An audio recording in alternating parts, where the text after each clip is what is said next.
Pernah merasa ribet bawa barang kemana-mana? Entah itu waktu kuliah, kerja, atau sekadar jalan-jalan, nyatanya kita selalu butuh tempat untuk menyimpan barang. Tas jadi sahabat setia kita. Meskipun kadang isinya bisa bikin kita heran, apa saja sih yang kita bawa? Kalau diingat-ingat, barang-barang dalam tas itu kadang lebih banyak dari yang kita butuhkan. Satu tas, jutaan cerita. Sekarang, mari kita gali lebih dalam. Kenapa sih manusia selalu merasa perlu bawa barang ini? Dari zaman ke zaman, tas bagaikan piranti yang gak pernah ketinggalan zaman. Mungkin, menjawab pertanyaan ini bisa membantu kita menemukan asal-usul hubungan kita dengan barang-barang yang dibawa. Tanpa berlama-lama lagi, yuk kita mulai dengan chapter pertama. Chapter 1, Sejarah Awal Tas. Tahukah kamu, tas sebenarnya sudah ada sejak ribuan tahun lalu? Bayangkan aja, manusia purba yang harus membawa makanan dan peralatan berburu. Mereka pasti juga butuh sesuatu untuk menyimpan barang-barang itu, dan disitulah tas pertama kali muncul. Dari kulit binatang hingga serat tanaman, semua digunakan untuk menjadikan tas primitif ini. Mungkin, saat itu mereka berpikir, gila, ribet banget bawa barang tanpa tas. Seiring waktu, tas pun mengalami evolusi. Suku-suku dahulu mulai mempelajari cara menjahit dan menciptakan model yang lebih beragam. Nah, disinilah perjalanan tas dimulai, dari benda sederhana hingga menjadi fashion statement.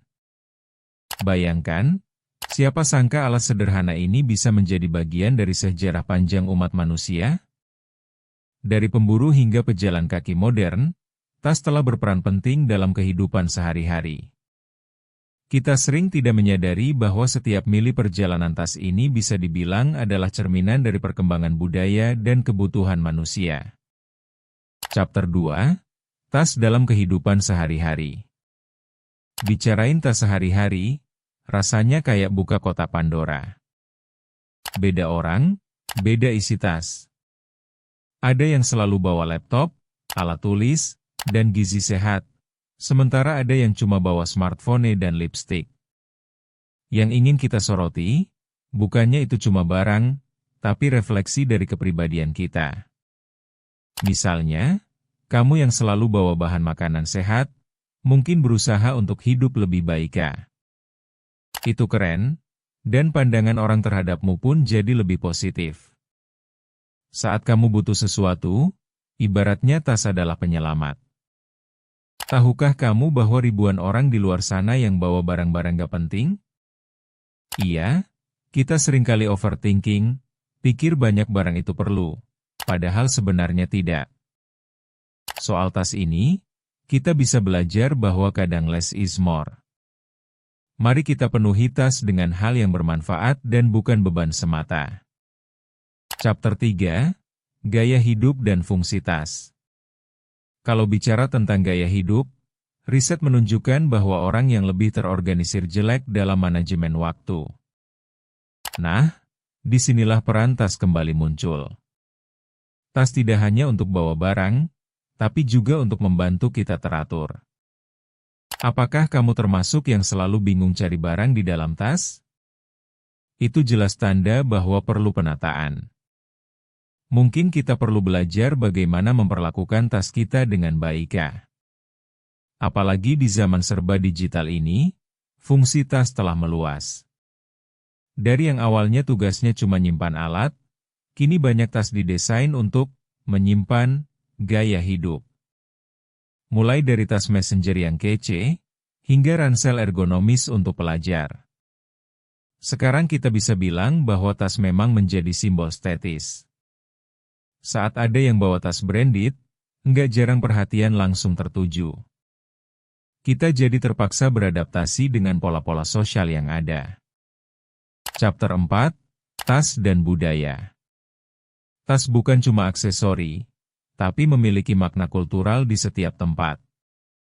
Bayangkan jika kamu pergi ke Jepang dan melihat tas tradisional mereka, atau ke Eropa dengan tas-tas klasik. pasti akan terasa sangat berbeda. Di banyak budaya, tas bisa jadi simbol dari status sosial, etnis, atau bahkan profesi. Tidak jarang kita lihat tas diberikan sebagai hadiah berharga. Ini juga berfungsi menunjukkan hubungan antar individu.